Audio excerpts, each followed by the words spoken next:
Barangkali masih ramai yang kurang jelas dan pasti mengenai harta tidak patuh syariah dan apa itu harta tidak patuh syariah, bagaimana untuk kita menguruskan harta tersebut dan paling penting sekali apakah hukumnya jika kita memiliki harta tidak patuh syariah.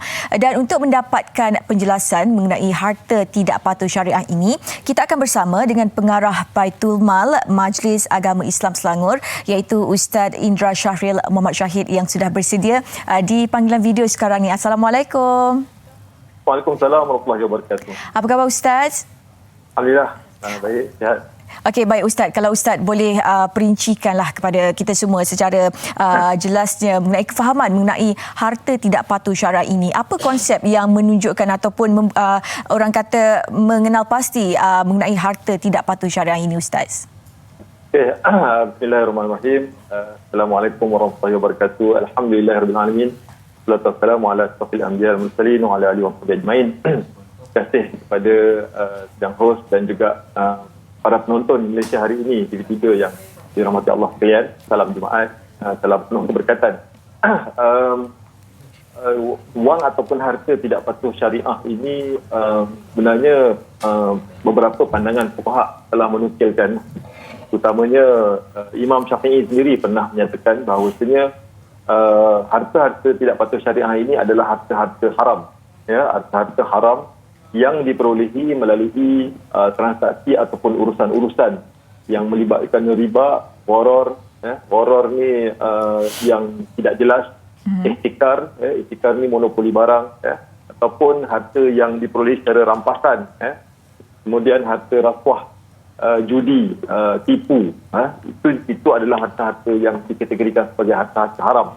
Begitu juga Imam Al-Ghazali rahimahullah telah mendefinisikan harta-harta yang haram adalah harta-harta yang diperolehi dengan cara yang haram seperti riba, rasuah, judi. Itu juga dinyatakan oleh Imam Al-Ghazali. Begitu juga para cendekiawan Islam yang moden, ya, seperti Dr. Muhammad Nuaim Yassin dalam kitabnya Zakat Al-Mal Al-Muharram menyatakan bahawasanya harta ataupun wang tidak patuh syariah ini adalah setiap harta yang diharamkan syarak ke atasnya. Maksudnya hukum syarak sendiri telah mengharamkan harta tersebut ke atas orang mendapatkannya untuk mengambil manfaat darinya dari setiap sudut. Maksudnya apa-apa saja harta yang haram berdasarkan kepada hukum syarak, maka haramlah kita untuk mengambil manfaat daripadanya. Okey. Begitu juga daripada tarifan daripada Dr. Abbas Muhammad Albas menyatakan harta yang haram ialah suatu harta yang syarak mengharamkannya kepada orang Islam untuk memilikinya serta mengambil manfaat dengannya adalah merupakan harta yang haram. Maksudnya tak boleh mengambil manfaat langsung ke atas harta tersebut. Dan dalil-dalil Al-Quran dan hadis banyaklah menyebut berkaitan dengan harta-harta haram ini. Bagaimana yang kita faham, contohnya dalam surah Al-Maidah telah menyatakan ya ayyuhallazina amanu innamal khamru wal maisiru wal ansabu wal azlamu rijsun min amali syaitan fajtanibuhu la'allakum tuflihun. Ya.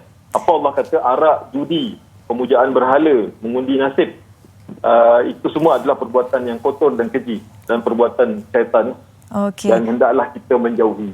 Jadi bila Allah melarang kita untuk mengamalkan ataupun bertransaksi dengan perkara-perkara berikut, maka itu adalah perkara-perkara yang haram yang dilarang oleh Allah SWT. Dan Allah juga mengingatkan kita untuk kita supaya jangan mendekati harta-harta tersebut. Apa yang Allah nyatakan dalam surah Al-Baqarah ayat 188, wala ta'kulu amwalakum bainakum bil batil wa tudlu biha ila al-hukam litakulu fariqam min amwalin nasi bil ithmi wa antum ta'lamun. Apa Allah kata, janganlah kamu makan harta-harta sesama kamu dengan jalan yang batil. Jalan yang batil ni jalan yang salah, jalan yang tak betul. Dan janganlah kamu membawa urusan harta itu kepada hakim-hakim dengan tujuan supaya kamu dapat memakan sebahagian dari harta orang lain dengan cara yang berdosa. Kita tahu dah perkara itu tak betul, tapi kita buat juga. Bagaimana kalau kita tengok di slide tersebut, dinyatakan harta-harta haram umpamanya seperti riba, rasuah, itu semua adalah harta-harta yang haram. Okey, baik Ustaz. Kalaulah kita mempunyai harta ataupun wang daripada sumber yang tidak sah ini, bagaimana untuk kita melupuskan harta-harta yang kita miliki itu Ustaz?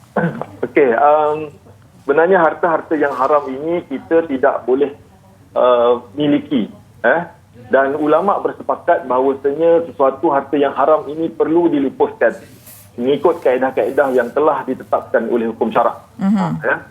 Jadi bermaksud di sini kita tidak boleh memiliki harta tersebut. Harta tersebut kita tidak boleh menjadikan ianya milik kita. Tidak boleh dijadikan sebagai harta kita. Maka perlu diketepikan daripada hidup kita. Perlu dikesampingkan, perlu dilupuskan, perlu dikeluarkan daripada simpanan kita kalau ianya berbentuk simpanan. Okey, macam mana kita nak macam mana kita nak keluarkan tu Ustaz? Kalau kita tahu kadar-kadar tersebut, maka kita kena tentukanlah. Sebagai contohnya, kalau kaedah bank daripada bank konvensional, riba, yang memang jelas daripada transaksi yang konvensional, bukan patuh syariah, bukan akaun Islamik, maka kita perlu asingkan. Kita perlu asingkan, kita perlu semak berapa kadar yang terhasil daripada simpanan kita untuk kita lupuskan, ketepikan duit tersebut. Sebagai contoh, kalau simpanan kita mungkin 1,000, mungkin daripada 1,000 itu mungkin dalam akaun semasa atau akaun simpanan menghasilkan kaedah-kaedah tertentu yang jumlahnya mungkin mungkin tak banyak, mungkin dalam RM5, RM10 ianya terhasil, tetapi itu adalah perkara yang kita tidak boleh ambil atau kita campurkan dengan harta kita yang lain. Jadi kita kena ketepikan duit-duit tersebutlah, ataupun kita terima harta-harta lain lah, bukan riba, contohnya seperti rasuah. Kita didorong dengan kuasa yang kita ada, kita menyalahgunakan kuasa kita, jadi orang pun menyogok kita duit tersebut. Maka kita tidak boleh terima duit tersebut untuk kegunaan diri kita ataupun untuk kegunaan keluarga kita. Maka kita kena ketepikan duit tersebut. Dan cara melupuskannya ialah dia perlu diberikan untuk masalah umum umat Islam. Dan dalam konteks ini, Baitul Mal lah sebagai pihak yang ataupun pihak yang telah ditentukan untuk menerima wang-wang yang tidak patuh syariah ataupun wang-wang yang haram ataupun wang-wang yang syubhah ini. Okey, baik Ustaz, kalau melihatkan kepada situasi sekarang, konsep wang tidak sahih ini, bagaimana Ustaz melihat kefahaman masyarakat mengenai wang ataupun harta tidak sahih ini Ustaz? Okey, dalam konteks masyarakat pada hari ini kita dapati ada pelbagai jenis masyarakat yang kita lihat dalam keadaan sekarang ni, dalam keadaan mungkin ekonomi yang tidak berapa stabil, pendapatan yang tidak menentu, ataupun cara pekerjaan yang tidak diketahui sebagainya. Kita lihat kat sini ada masyarakat yang memang betul-betul ambil tahu dan mengambil berat tentang penerimaan yang mereka peroleh, tentang rezeki yang mereka dapati. Maksudnya di sini mereka betul-betul memastikan pendapatan yang mereka terima itu adalah benar-benar mematuhi syariah. Maksudnya yang riba dia tak ambil, yang halal sahaja dia gunakan, yang usahanya yang halal sahaja yang diambil dan kemudian digunakan untuk diri dan keluarga. Itu yang memang benar-benar tahu dan mengambil berat. Tetapi ada juga sebilangan masyarakat kita yang tahu tapi tidak mengambil berat. Mereka ini tahu, tahu riba itu haram, tahu rasuah itu haram, tahu judi itu tak boleh, mencuri itu haram, tetapi mereka tidak langsung mengambil berat dan mencampur-campurkan pendapatan mereka dengan sumber-sumber yang tadi. Itu kategori yang kedua lah. Yang kategori yang ketiga, mereka tahu tapi pura-pura tak tahu. Mereka tahu. Maksudnya kita tahu harta itu adalah haram tapi kita pura-pura tak tahu. Pejam mata, gelap mata dan sebagainya, atau diperdayakan, atau kita mungkin bukan diperdaya tapi dia sengaja untuk tak nak ambil tahu. Dan memang ada kategori juga masyarakat kita yang tidak mahu tahu langsung. Tak kiralah apa sahaja pekerjaan yang dibuat, asalkan memberi pulangan, asalkan memberi hasil dan pendapatan, maka dia jadikan itu sebagai sumber rezeki dia. Dan itu juga berlaku dalam masyarakat kita pada hari ini. Mereka tidak mahu tahu langsung sumber mereka ni halal ke haram ke, janji orang kata apa, janji memberi pulangan berlipat kali ganda, maka dia jadikan itu sebagai sumber pendapatan mereka. Dan ada juga kategori yang masyarakat ini benar-benar tak tahulah. Mereka tak ada ilmu. tak tahu mana satu riba, mana satu apa orang kata yang bukan riba. Tak tahu itu rasuah, padahal itu adalah rasuah. Tak tahu itu adalah judi, tapi sebenarnya judi. Jadi ini yang kadang-kadang masyarakat kita tak tahu.